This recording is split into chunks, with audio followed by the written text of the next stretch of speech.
The flight was smooth, the first-class cabin calm, until one moment changed everything. A simple request, a glass of water. But when an elderly man asked for it on behalf of his wife, the response wasn't what anyone expected. A cold refusal, a sharp, dismissive tone, a silent message. You don't belong here. Other passengers noticed. Whispers spread, but no one spoke up.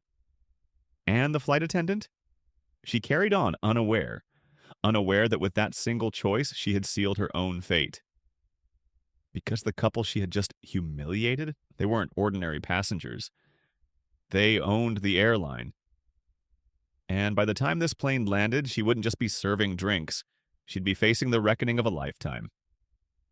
Before we start the story, comment below where you're watching from. And if you love stories of power, justice, and downfall, make sure to hit that subscribe button so you never miss a new one.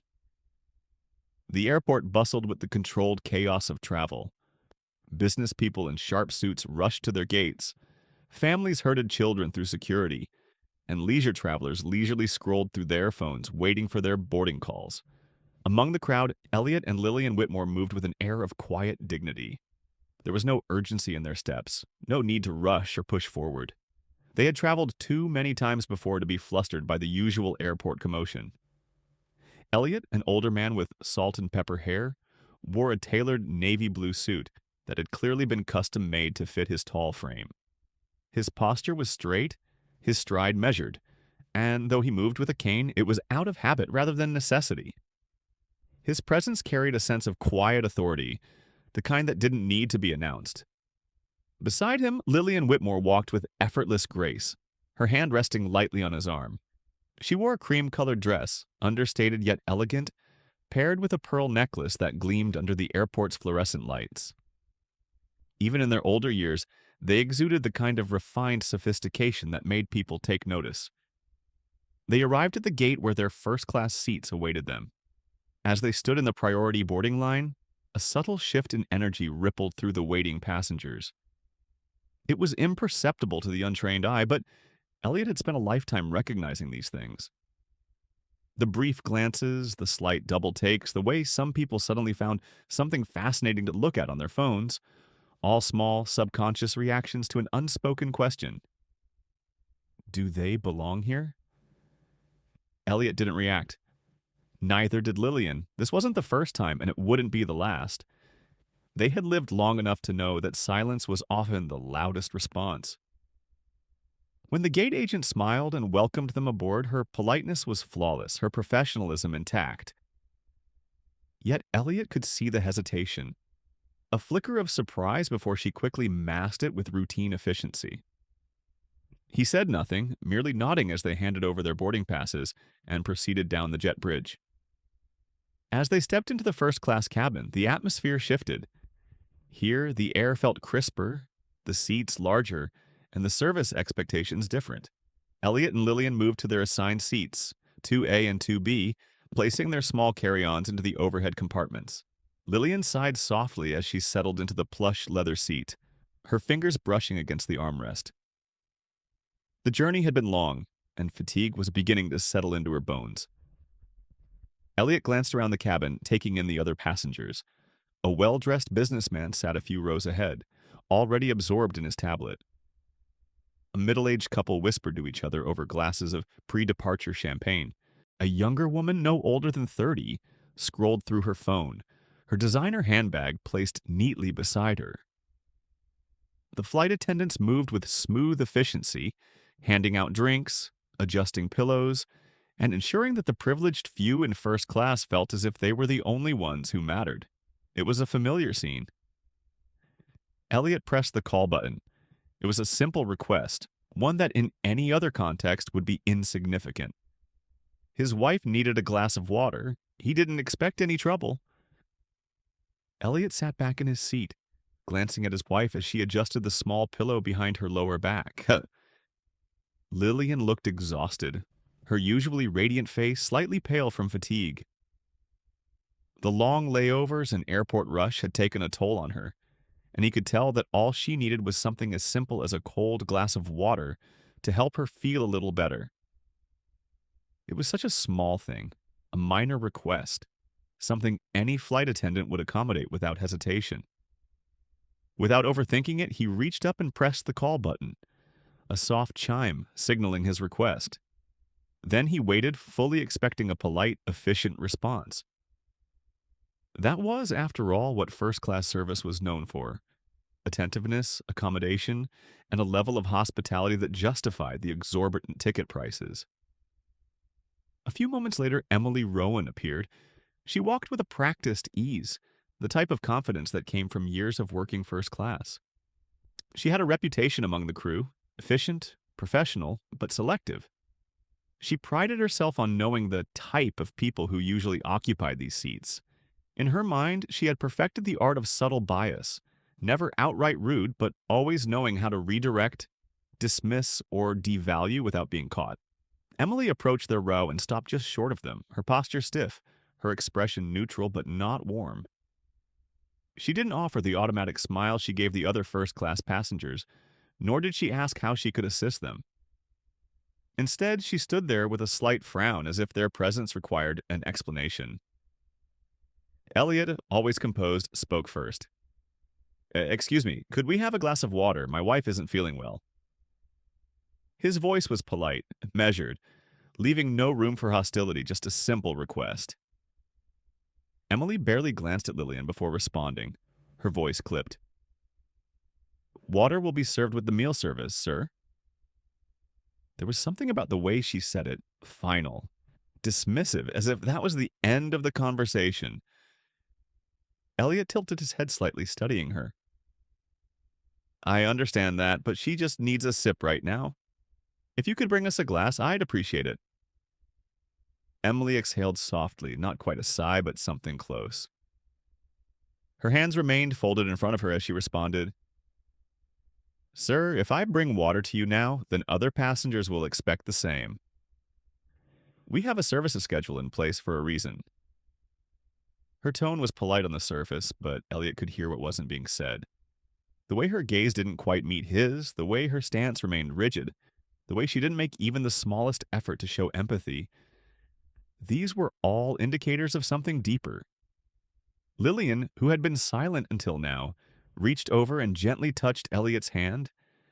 A silent message. Let it go. She had spent her entire life recognizing these moments.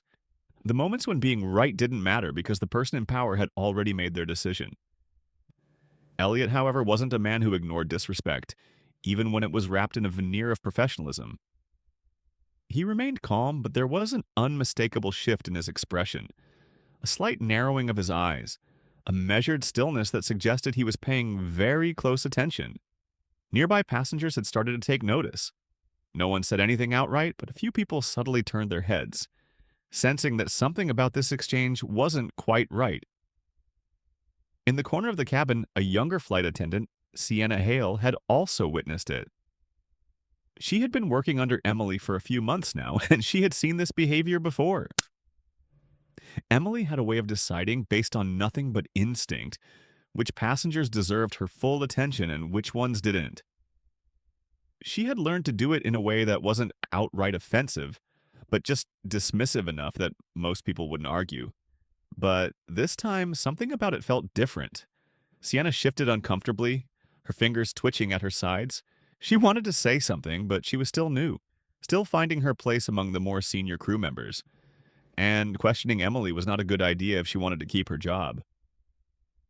Emily, satisfied that she had ended the conversation, turned on her heel and walked away. She didn't offer an apology, didn't ask if Lillian needed anything else, didn't even pretend to reconsider. As if they didn't exist. Elliot sat there for a moment, completely still. Lillian sighed softly beside him, shifting slightly in her seat as if trying to shake off the moment. She leaned toward him and murmured, "It's fine, darling." "I don't need it that badly." Elliot didn't respond immediately. He simply reached into the inner pocket of his suit jacket, pulled out his phone, and without urgency, without making a scene, typed a message. Then he set his phone down on the tray table in front of him. Lillian glanced at him, concern flickering across her face. "Are you sure you want to handle it this way?" A faint smile tugged at the corner of Elliot's lips. His voice was calm, deliberate. She'll learn soon enough. Meanwhile, elsewhere in the cabin, Emily continued her rounds, completely unaware that she had just made the worst mistake of her career. She moved through the first-class cabin, stopping at a well-dressed businessman in seat 1C. Her expression changed completely. Her voice softened. Her smile appeared effortlessly. "Would you like champagne or a cocktail to start?" she asked smoothly, the warmth in her tone a stark contrast to the way she had spoken to Elliot and Lillian just moments ago. The businessman barely looked up from his tablet. "Just water, please." Without hesitation, Emily nodded. "Of course, sir." She reached for a chilled bottle of water, poured it into a glass, and set it down in front of him with an added napkin, ensuring the presentation was perfect. Sienna, still near the galley, froze. Her stomach twisted slightly as she watched. Water, just like that. No questions, no hesitation, no... "We have a schedule." Sienna bit her lip, her fingers curling into a fist. It was subtle, it was small, but it was undeniable. Emily hadn't denied the water because of the policy. She had denied it because of who had asked for it. Across the cabin, Elliot watched the exchange in silence. His expression unreadable, but his phone vibrated softly on the tray table. He glanced down. Message received. Understood. A faint smile crossed his lips. He turned off the screen. There was no need for urgency. The plane was already in the air, and the situation would resolve itself soon enough. Sienna Hale felt her pulse quicken as she busied herself in the galley, her hands mechanically straightening napkins and adjusting the placement of glasses. She wasn't actually doing anything, at least not anything that mattered. Her mind was elsewhere, still turning over what she had just witnessed. It wasn't the first time she had seen Emily Rowan behave like this.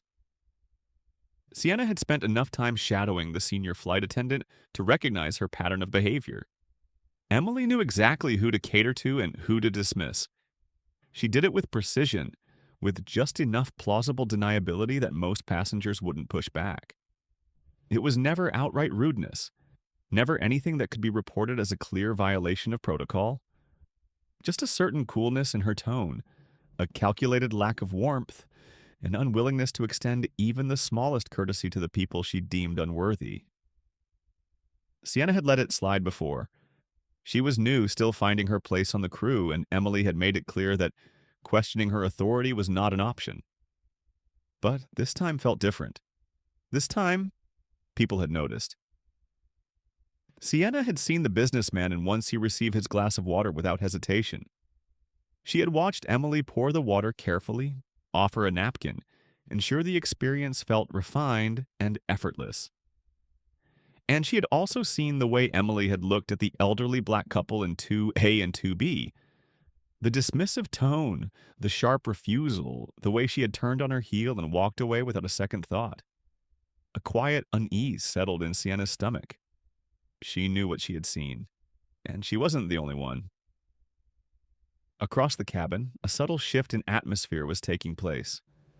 At first, it was imperceptible. Just a lingering tension, the kind that builds in moments of discomfort but goes unspoken. But then the whispers started. Passengers who had caught snippets of the earlier exchange between Elliot and Emily were beginning to murmur among themselves. No one spoke too loudly, no one directly confronted Emily, but the tension was there, pulsing beneath the surface like a low, steady hum. The woman in seat 3A leaned slightly toward her husband, her voice just above a whisper. "Did you hear that earlier?" She told that older couple they couldn't have water, but then she brought it to him without even thinking twice. Her husband frowned slightly, flipping through a business magazine. He had caught parts of the interaction but hadn't paid close attention. Now, though, he was starting to think back on it. At the same time, a man in seat 5D who had been quietly scrolling through his phone glanced toward Elliot and Lillian. He had heard what happened, but had chosen not to get involved. Now he was regretting it.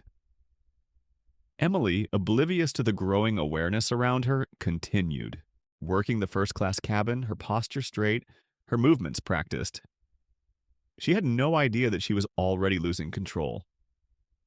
She moved towards seat 1B, where a middle-aged woman in a tailored blazer had just finished her pre-departure champagne. Emily's voice was smooth, professional. "Would you care for another drink before the meal service, ma'am?" The woman didn't answer immediately. Instead, she studied Emily for a moment, as if considering something. Then finally, she shook her head. "No, I'm fine," she said slowly. But the way she looked at Emily, it wasn't indifference. It was evaluation. Emily didn't notice. She gave a polite nod and moved on. But what she also didn't notice was the way the woman's eyes flicked toward Elliot and Lillian, her brows knitting together just slightly as if she was starting to connect the dots. Sienna's grip tightened around the edge of the service cart. She wanted to say something. She wanted to do something. But what could she do? Emily was her senior. Challenging her, especially over something like this, would be a career-ending decision. Sienna had learned quickly that first-class attendants operated under a different set of rules.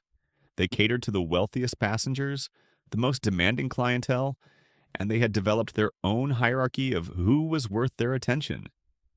And now, in real time, Sienna was watching that hierarchy play out. She exhaled, forcing herself to keep her hands steady as she prepared a tray of drink refills. Emily had no idea what was coming, but Sienna did. She had caught the way Elliot Whitmore had looked at his phone, typed a message, and then set it down as if he was merely waiting. She had seen Lillian's soft, "Are you sure?" And she had seen Elliot's faint, knowing smile. Something was happening. And Emily had already lost control of it. Meanwhile, in seat 2A, Elliot sat with his fingers loosely interlocked on the tray table, his posture relaxed but deliberate. Yes, he wasn't angry. He wasn't flustered. He was simply waiting. Lillian had leaned back slightly in her seat. Her eyes closed, but she wasn't asleep. She was resting, her breathing steady, her presence unshaken. Elliot glanced around the cabin, taking in the subtle shifts in energy, the quickened conversations, the way people were beginning to notice. The businessman in 1C, who had unknowingly been part of Emily's selective treatment, had stopped drinking his water. His fingers tapped absent-mindedly on his armrest, as if he was thinking something over. The woman in 3A had stopped flipping through her magazine, now watching Emily's movements more carefully.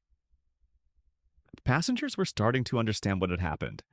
That was all Elliot needed. Emily had made a mistake that wasn't just about him and Lillian. She had made a mistake in front of the wrong people. Elliot's phone buzzed softly. He glanced down at the screen. A single message. "Received, will be handled." A slow, knowing smile spread across his face. He powered off the screen and placed the phone back down. There was nothing left to do. The situation was already in motion. Across the cabin, Emily continued her service, completely unaware that her time was already running out. Passengers were watching her now. The whispers were spreading. And soon, very soon, her carefully maintained control over who mattered and who didn't was about to collapse. She just didn't know it yet.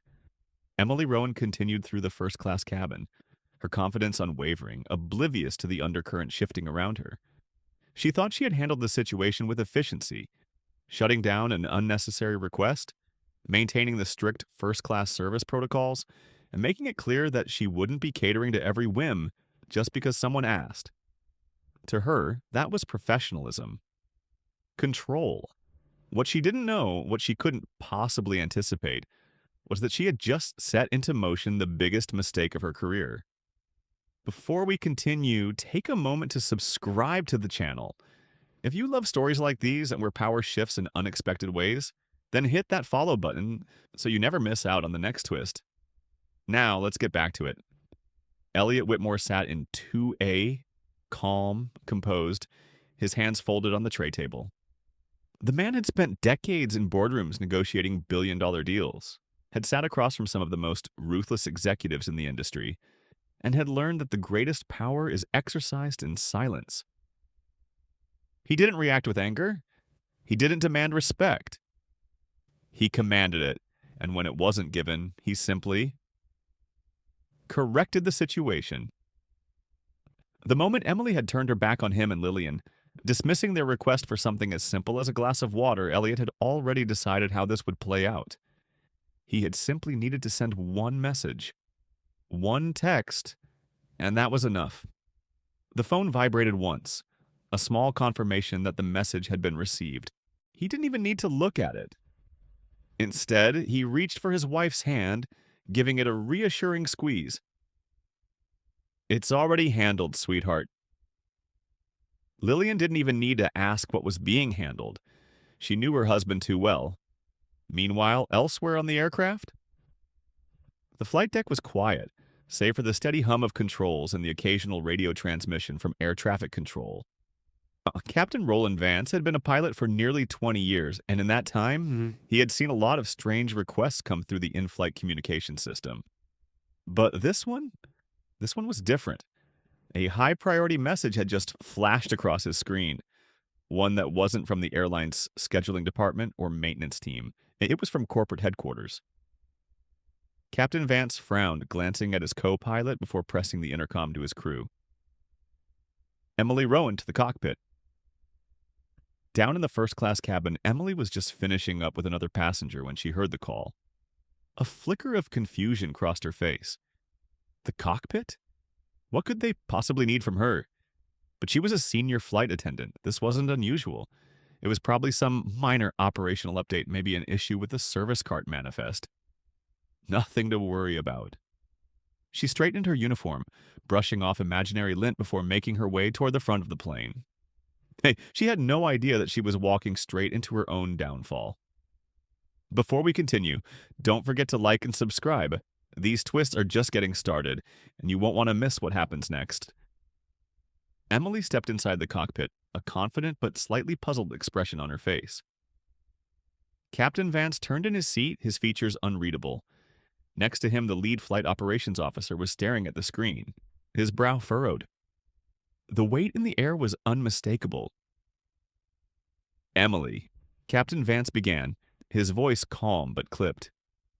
"We just received a direct message from the corporate office regarding your service in first class." Emily felt a small pang of unease but kept her expression neutral. "What's the issue?"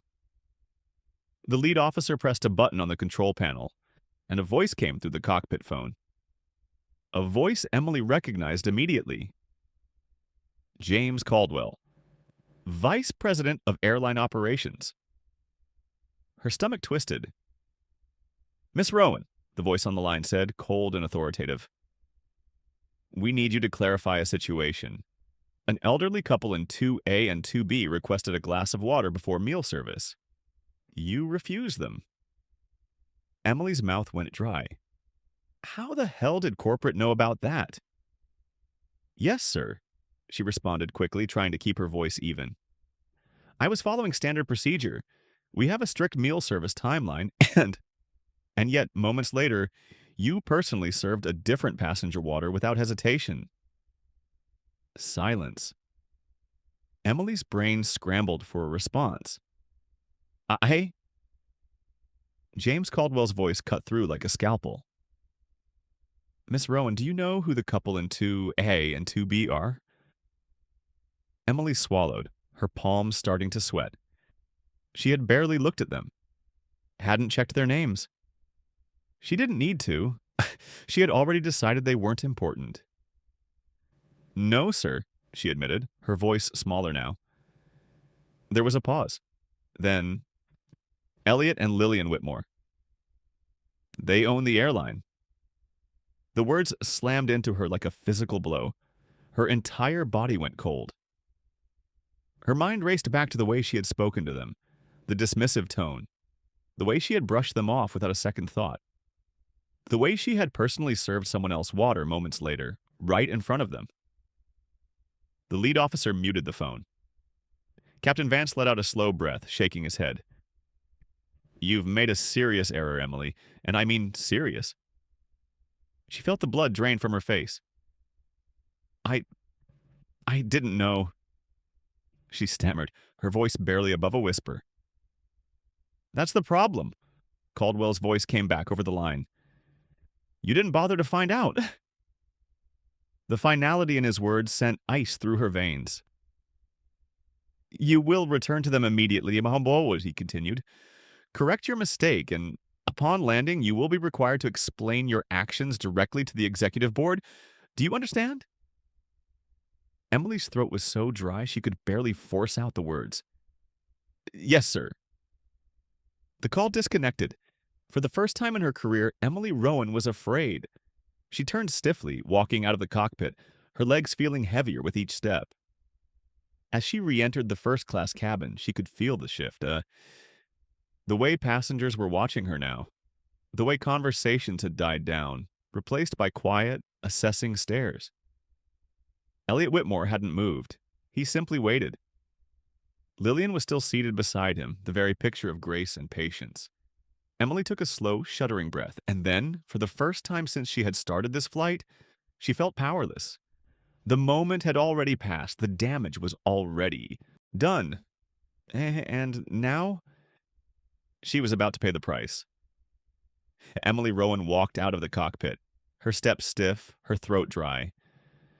Her uniform, which had once felt like a symbol of her authority, now felt too tight, as if it were choking her. The weight of what had just happened in the cockpit pressed down on her chest, making it harder to breathe. She had spent years controlling the first-class experience, deciding who got extra care, who was ignored, and who was subtly put in their place.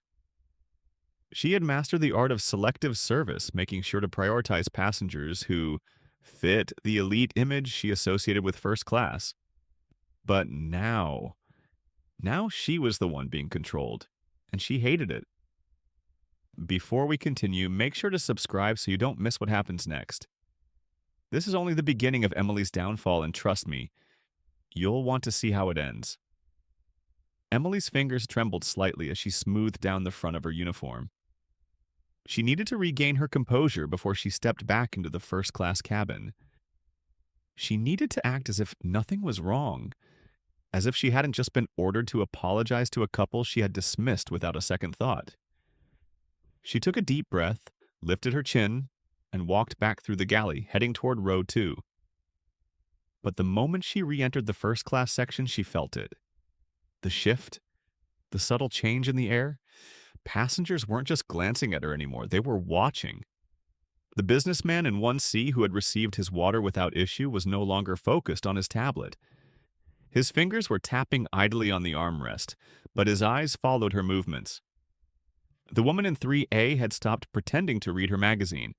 She had her arms crossed now, her gaze flicking between Emily and the elderly couple in 2A and 2B. Even the passengers who had initially ignored the situation were noticing. Emily swallowed hard. This wasn't just between her and Elliot and Lillian Whitmore anymore. This was public. The entire cabin was now aware that something was off, and first-class passengers weren't used to things being off. They paid too much for their flights to ignore a shift like this. They were expecting answers, and Emily knew she had none. Before we continue, don't forget to follow this channel for more. You won't want to miss what happens when Emily is finally forced to face judgment. She approached row 2 slowly, feeling her pulse pound with every step. Elliot Whitmore was still seated, completely at ease. He hadn't moved since their last exchange. He sat calmly, patiently, as if he had known all along that this moment would come. Lillian, his wife, remained composed, her hands lightly folded in her lap. If she had been hurt by Emily's earlier dismissal, she didn't show it. There was no visible anger, only quiet awareness. Emily's throat was dry as she crouched slightly, lowering herself to their eye level. It was a forced gesture, one meant to convey humility, but even she knew it felt hollow. "Mr. and Mrs. Whitmore," she began, her voice carefully measured, "there was a misunderstanding earlier. I'd like to offer you some refreshments now." Elliot tilted his head, slightly studying her. His expression remained unreadable, but the weight of his gaze made Emily feel exposed. A misunderstanding? He repeated, his tone quiet. It wasn't a question, it was a challenge. Emily felt her stomach tighten. Yes, sir, You didn't misunderstand, Lillian interrupted, her voice gentle yet unshakable. Emily's breath caught. You didn't hesitate to serve the man in 1C his water? Lillian continued. You didn't question if he needed it. You didn't tell him to wait for meal service. The words spoken so softly cut through Emily's composure like a blade. I... Emily's voice failed. She had no response. Elliot leaned forward slightly, his expression still unreadable. Tell me, Miss Rowan. Emily's pulse skipped. Why did you assume we didn't belong? The silence in the first-class cabin was deafening. Passengers who had been only half listening before were now completely focused. Emily's mind raced for an answer. Any answer. She needed to recover. She needed to spin this. But there was no way out. There was nothing she could say that wouldn't sound like exactly what it was. A biased decision?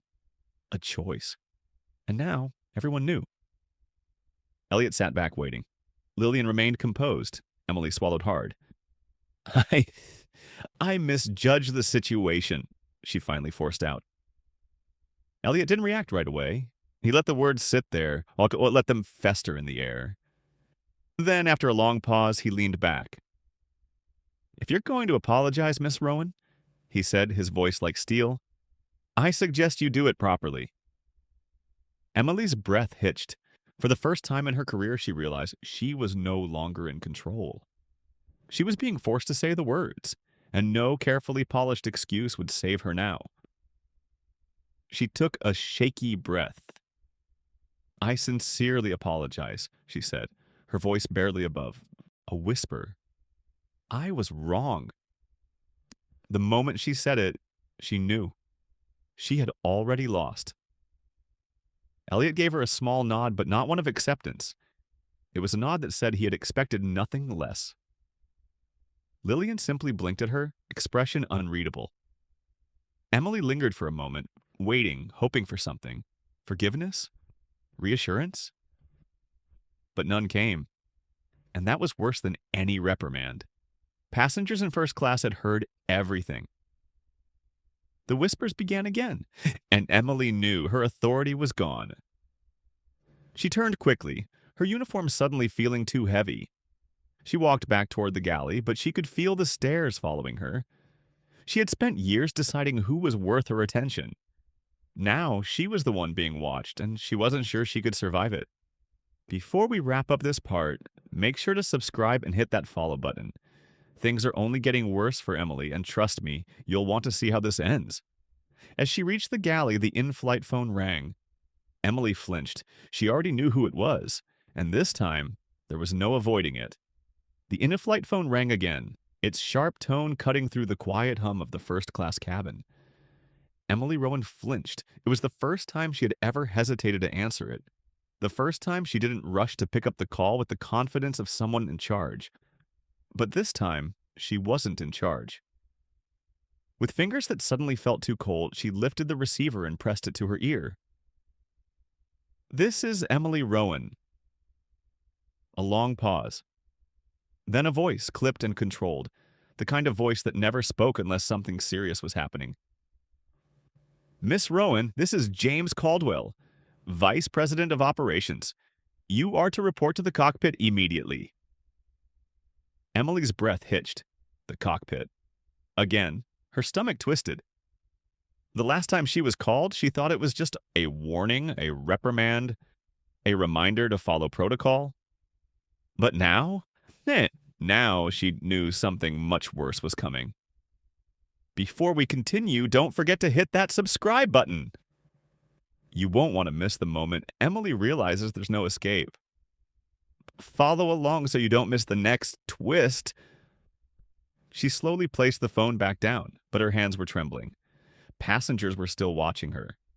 She knew they had heard everything earlier.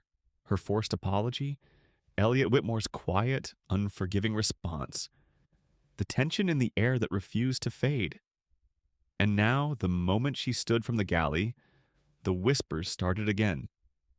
This was no longer just an incident. This was a spectacle.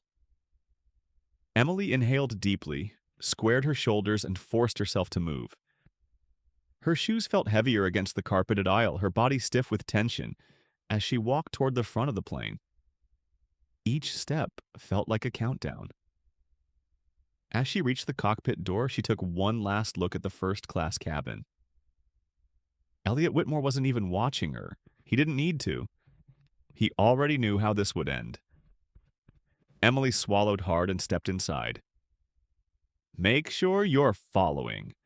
Emily is about to face the worst moment of her career, and you won't want to miss what happens next. Inside the cockpit, Captain Roland Vance didn't even turn around right away. His gaze was fixed on the control panel in front of him, his fingers adjusting a few switches before finally speaking. Sit down, Miss Rowan. Emily hesitated for a second before obeying. She had never been ordered to sit before. Not like this. Across from her, the lead flight operations officer was already on the cockpit phone, his expression unreadable, but when he spoke, it was with a weight that made Emily's stomach turn. We have James Caldwell on the line again. A click, and then that voice again. Miss Rowan, you have been officially reported for discriminatory service practices in first class. Emily's body went rigid.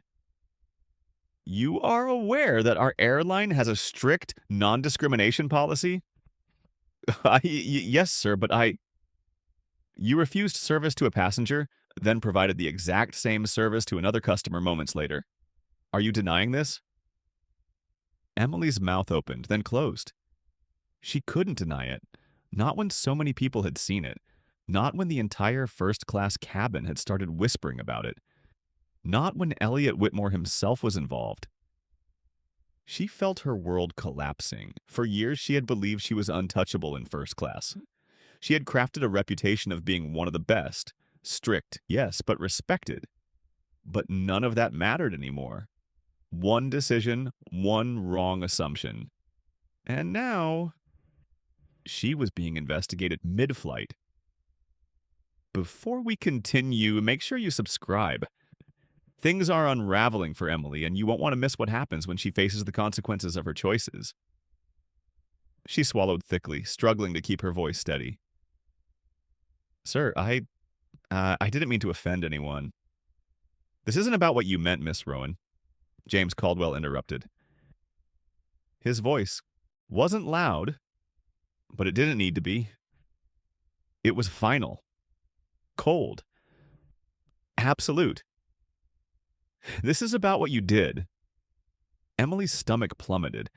Captain Vance finally turned his head to look at her. His face was unreadable, but his eyes held something she had never seen before. Disappointment. For the first time, she realized this wasn't just a reprimand. This was a career-ending moment. Effective immediately, you are relieved of duty for the remainder of this flight, Caldwell continued. Upon landing, you will be escorted by security for a formal review with the executive board. The words hit like a hammer. Escorted by security? This wasn't just a warning. This was a punishment.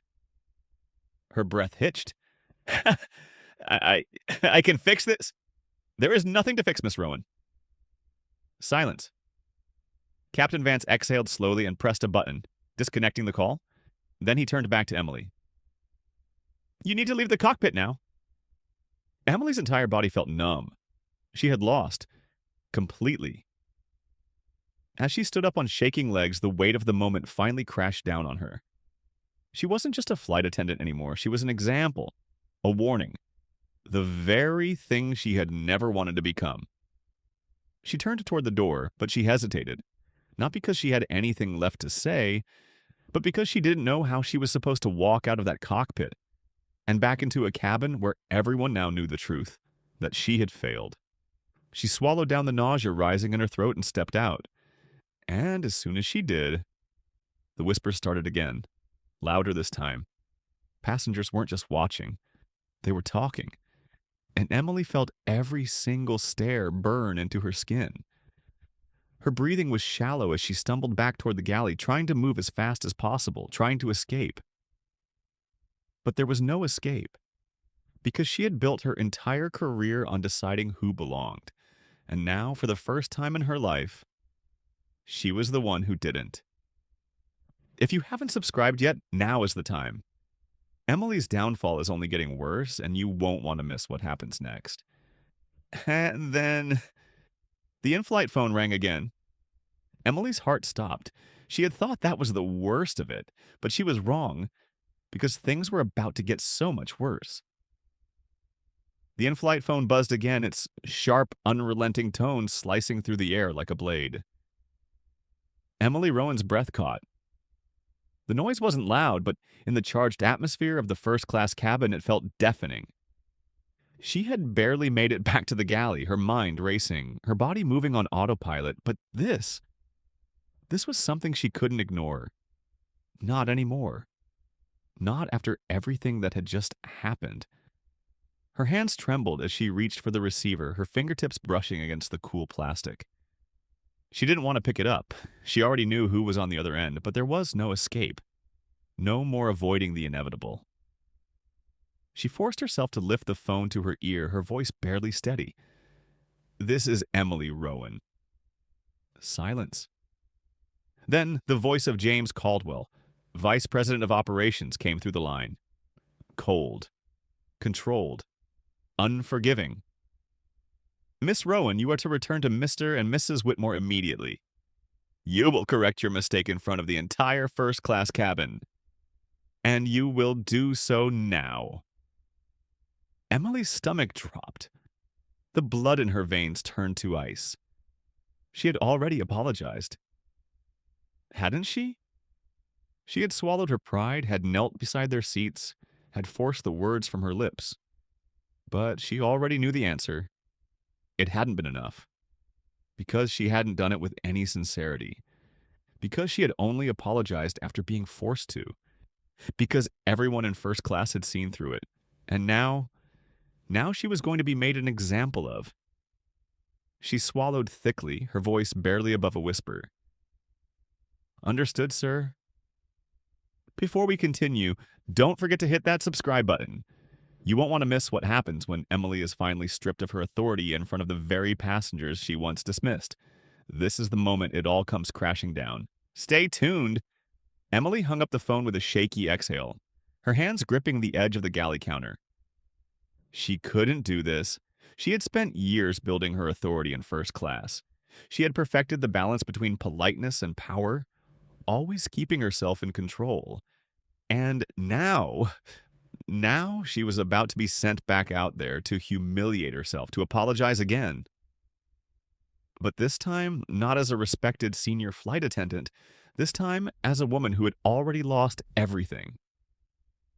She forced herself to move, her feet feeling heavy, unsteady as she stepped back into the cabin. The moment she emerged from the galley, the whispers grew louder. She could feel the shift, the way passengers were no longer just glancing at her, but staring. The businessman in 1C, who had received his water without question, sat with his fingers idly tapping against the rim of his glass, his eyes sharp as he observed her. The woman in 3A, who had questioned her earlier, had now fully turned in her seat, her expression unreadable but piercing. And worst of all, at Elliot and Lillian Whitmore. They hadn't moved. They still sat in 2A and 2B, poised, composed, waiting for her. Emily's steps faltered, but she forced herself forward, each movement heavier than the last. When she finally reached their row, she had to fight the urge to run. She opened her mouth, but nothing came out. Her throat was dry, too dry. For the first time in her entire career, she felt small. She had always been the one holding the power, the one deciding who deserved attention, who was worth extra care, who could be ignored. But now she was the one being judged. Elliot finally looked at her. His expression was unreadable, but his presence was heavy. Lillian's gaze was softer, but it was no less devastating. "Miss Rowan," Elliot said, his voice smooth, even. "You had something to say." Emily's breath hitched. This was it. There was no way out. She sucked in a shaky breath. I I would like to sincerely apologize for my behavior earlier. Her voice cracked. She hated this. Hated the way it felt to be on the receiving end of the same dismissal she had once so easily given out. Hated the way the passengers were watching. Hated the way this moment, her lowest moment, was now being witnessed by an entire room of people who would never forget it. Elliot leaned back slightly in his seat, his fingers steepled together. For what, exactly? The question landed like a punch. Emily stumbled. This wasn't just about saying sorry. This was about making her admit it, making her say out loud what everyone already knew. She swallowed hard. For treating you unfairly. For assuming you didn't belong. She hesitated, the words choking her. But Elliot didn't let her stop. Go on, he said, his voice still calm. Emily's face burned. She had never been in this position before. Completely powerless, completely exposed. For treating you differently because of my own bias, she finally whispered. The words left her lips and the weight of them crushed her. Silence stretched across the cabin. She could feel the judgment radiating from every passenger around her. She wanted the moment to end. She wanted to disappear. But Elliot simply gave a small nod. Thank you for acknowledging it. That was all he said. No forgiveness, no reassurance. Just a quiet confirmation that her downfall was now complete. Emily lingered for a second, waiting, hoping for something. Anything.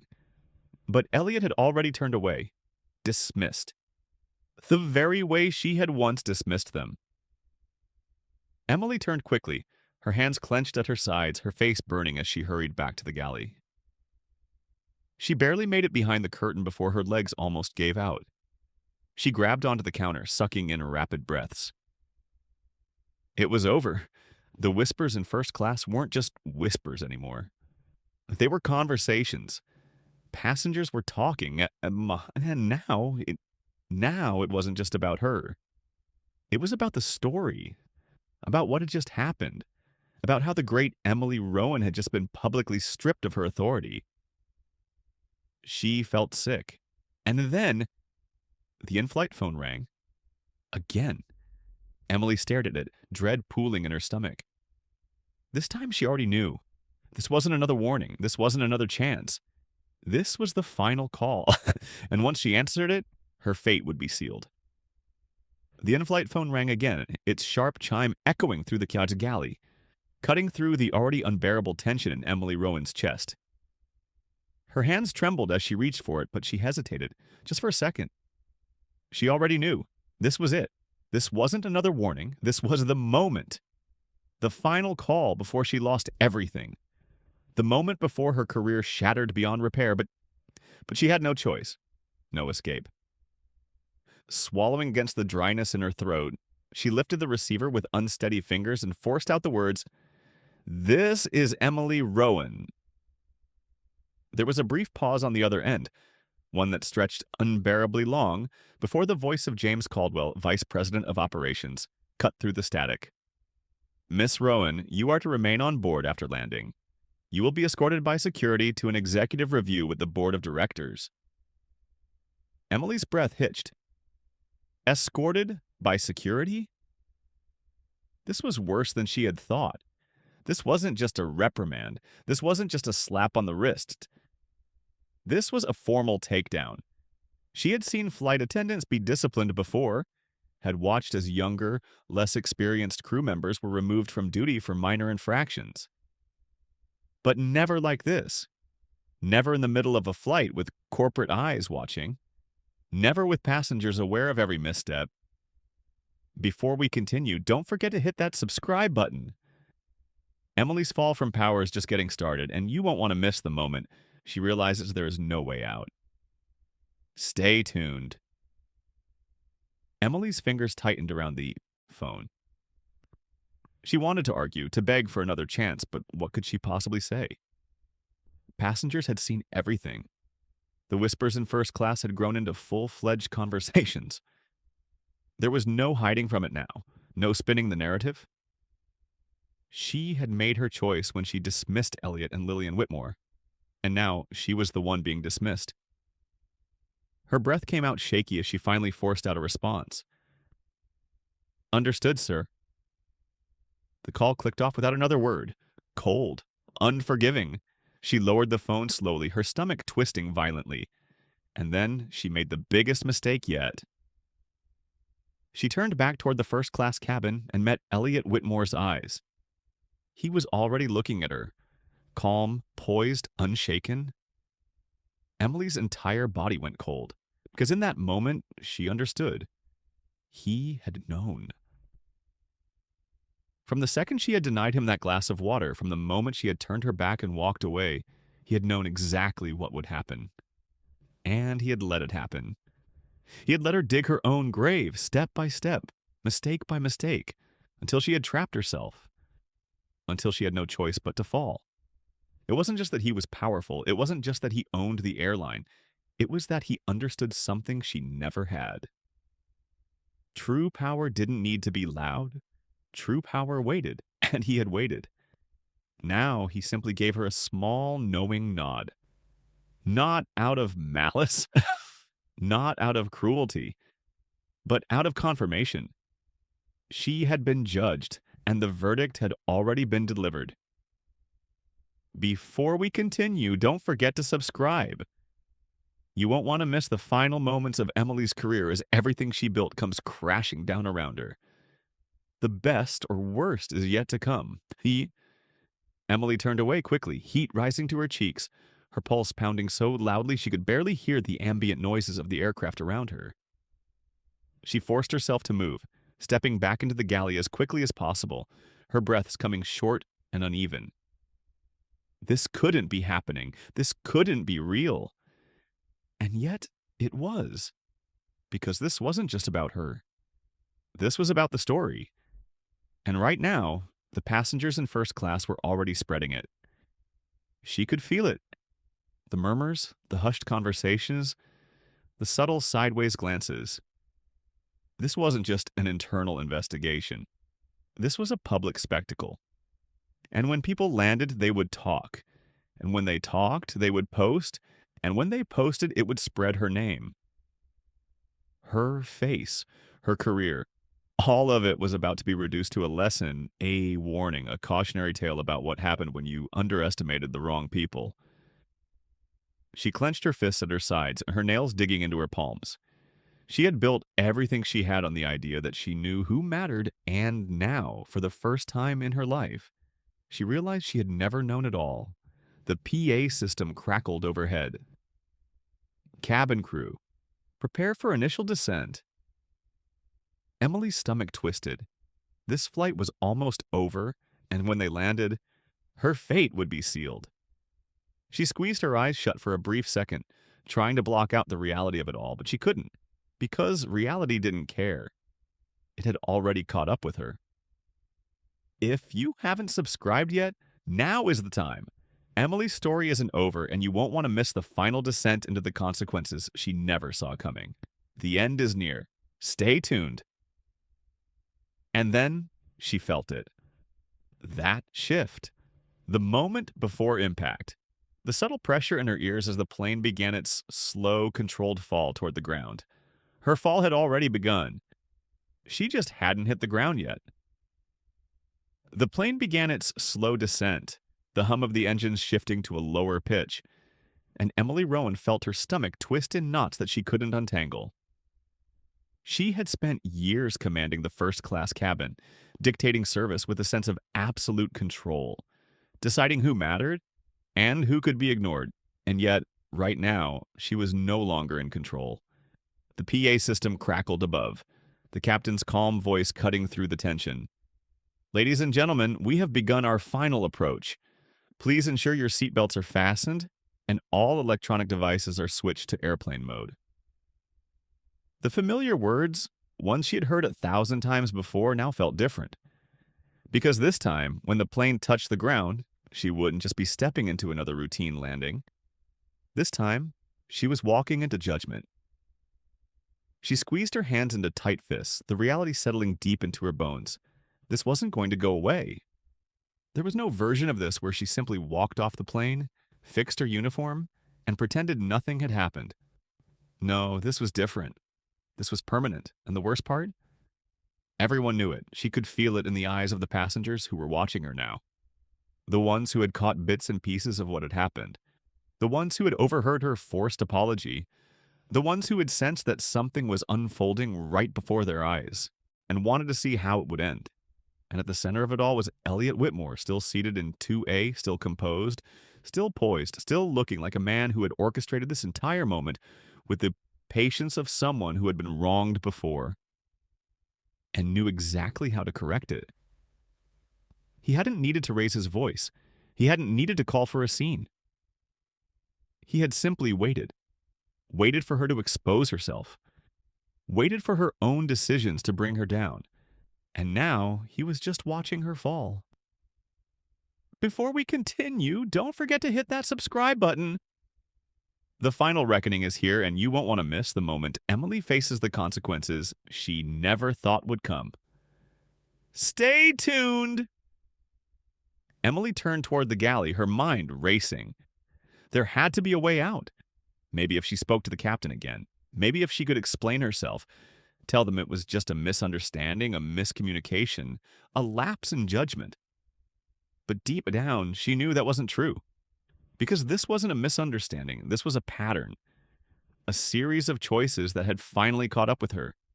And she had no one to blame but herself. The plane jolted slightly as it hit a small patch of turbulence, and she gripped the counter, her breathing shallow.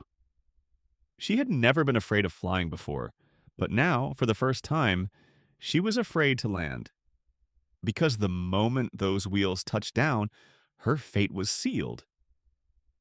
She glanced at the first-class passengers one last time, hoping, praying that maybe they weren't paying attention anymore, that maybe the moment had passed, that maybe she had overestimated how bad this was going to be.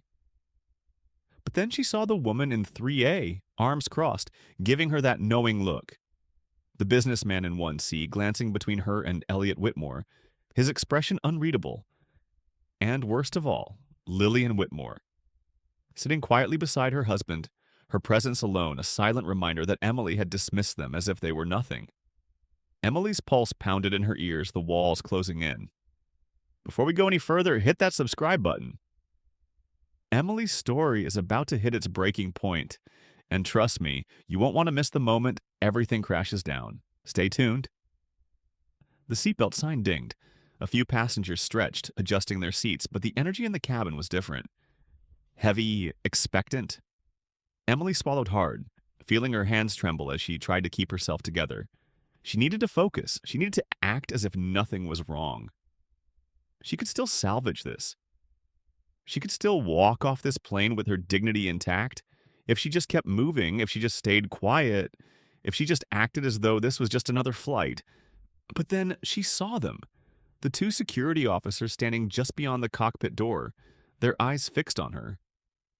Her breath caught. This wasn't just a disciplinary meeting. This wasn't just an internal review. This was an escort. And now, first-class passengers were seeing it too. She heard a woman gasp softly, the murmur of realization spreading across the cabin.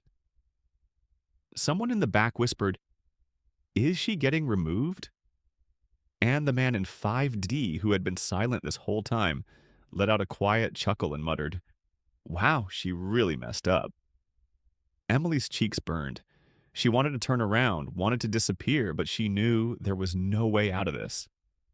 The final announcement came over the PA.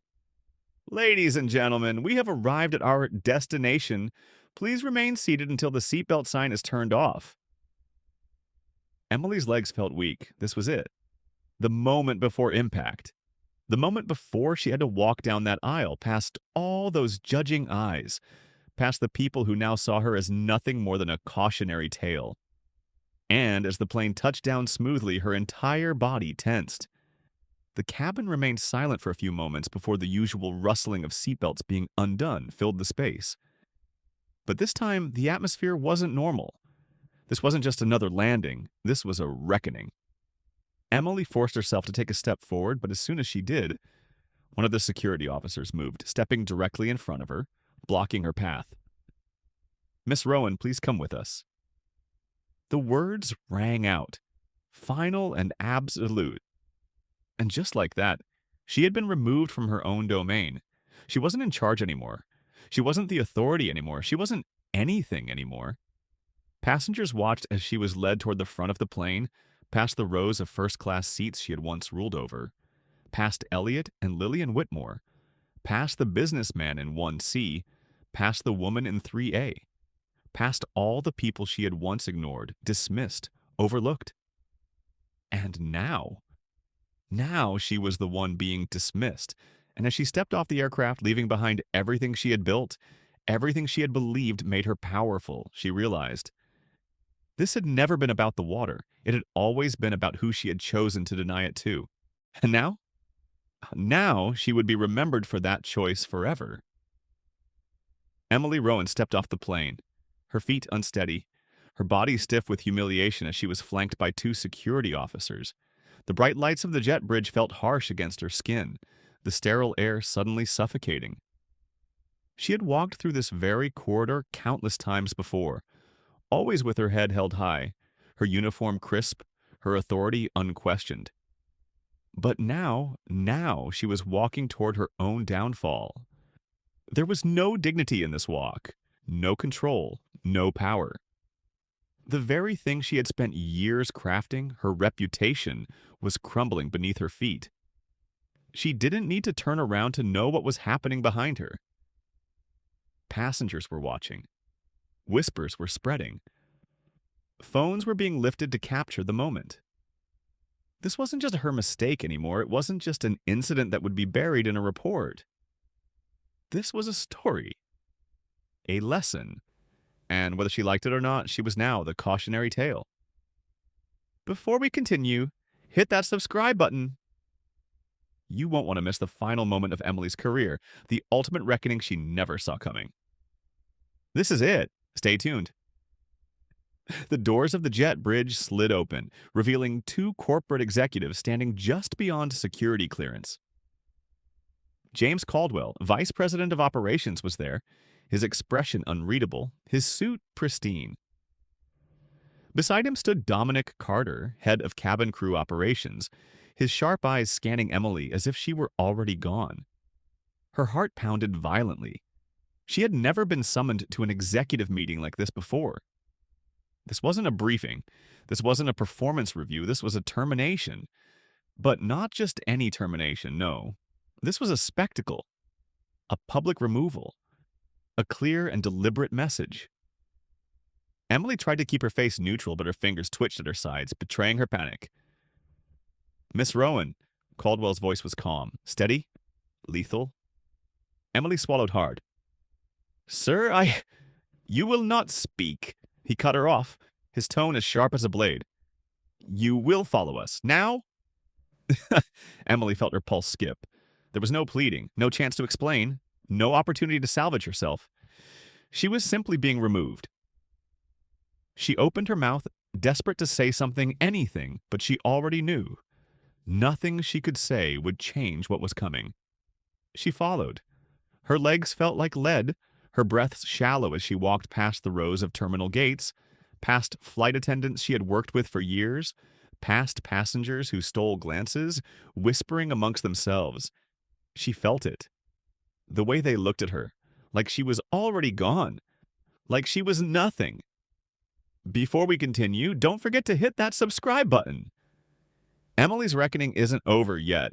She still has to face the executive board, and trust me, you won't want to miss what happens when she's forced to confront the people who now control her fate. Stay tuned. The walk to the executive boardroom felt endless. Every step she took felt like another nail in the coffin. She had spent years in this airline, building her name, securing her authority, ensuring that she was always in control. But now, as she entered the cold, glass-walled conference room, she realized it had never really been hers to control at all. because now the very people she had dismissed were the ones deciding her fate. Seated at the long, polished table were four senior executives, their faces unreadable. And at the head of the table, sitting with the same calm, measured power he had carried throughout the entire flight, was Elliot Whitmore. Emily's entire body went rigid. This wasn't just a hearing. This wasn't just a termination meeting. This was judgment. Elliot didn't speak right away. He simply watched her, his fingers lightly steepled together, his expression unreadable. Beside him, Lillian sat with that same quiet elegance. Her presence alone a reminder of Emily's greatest mistake. Finally, Elliot leaned forward slightly. "Miss Rowan," he said, his voice calm but unshakable, "do you understand why you're here?" Emily's throat tightened. She tried to force out a response, but her voice failed her. Because she knew. And she knew that he knew. "Do you know how many times this has happened?" Elliot continued, tilting his head slightly. Emily's stomach twisted. "How many times have you made this decision before?" His voice was quiet, but it was cutting. She knew what he was asking. This wasn't just about him and Lillian. This was about every single passenger before them. Every single person she had dismissed, overlooked, deemed unworthy of basic courtesy. She had no answer, because the truth was she didn't even know. Elliot leaned back slightly, exhaling in that slow, deliberate way that told her this conversation was already over. "Miss Rowan," James Caldwell finally spoke, flipping open the termination report sitting in front of him. Emily felt her breath hitch. "Effective immediately, your employment with this airline is terminated." The words felt like a physical impact. "You will be blacklisted from all positions within this airline," Caldwell continued.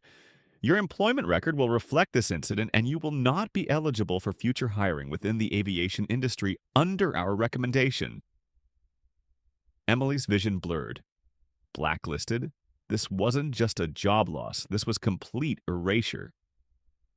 She opened her mouth to protest, to beg, to explain. But the moment she did it, Elliot simply shook his head. A silent command. A final, absolute dismissal. She felt her breath catch in her throat. This was it. She had spent years deciding who belonged in first class. And now? Now she was the one being told she didn't belong. Security stepped forward. "Please escort Miss Rowan off the premises." Emily felt the world tilt. This was really happening. She was being erased in real time. And as she was led out of the boardroom, down the cold, sterile hallway, past the passengers who would never forget her name, she realized this had never been about the water. It had never been about a single mistake. It had always been about the choice she made. And now, that choice would follow her forever. The lesson in this story is clear. Power isn't about position, it's about choices. Emily Rowan believed that her authority in first class gave her the right to decide who mattered and who didn't. But she failed to understand that true power is revealed in how we treat others, especially those we assume are beneath us. Her downfall wasn't caused by a single mistake. It was the result of a pattern of bias, a habit of dismissing people based on her own silent prejudices. She assumed that denying an elderly couple a simple request was insignificant, but respect is never insignificant. In the end, the people she disregarded were the very ones who held her fate in their hands. The story serves as a powerful reminder that status can be lost in an instant, but the way we treat others is what defines us forever. Arrogance blinds people to the consequences of their actions, but justice has a way of making sure they see, even if it's too late.